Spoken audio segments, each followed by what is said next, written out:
なんだ俺嘘ない本当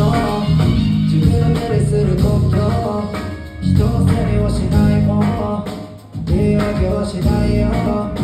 夢みたいでも本当噂しないされてる方お前の名前はどんなダサいやつまた今度、yeah昔はトヨタでも今はちゃんとに乗る唐揚げみたいに横から成り上がるさっきと片付けたずの試練にも綺麗にしすぎてミニマリストのような目のしのやつより貯めてる貯金でも年下に財布を出させないお前が大事に抱える愛のそう使い方も知らなければのスピードライフ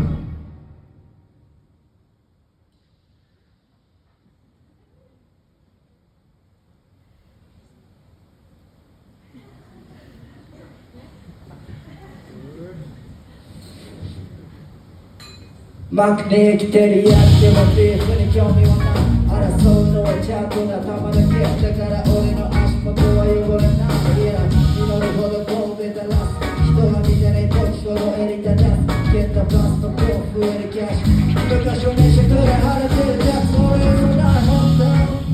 自分の手にするコントロール人のせいにはしないもん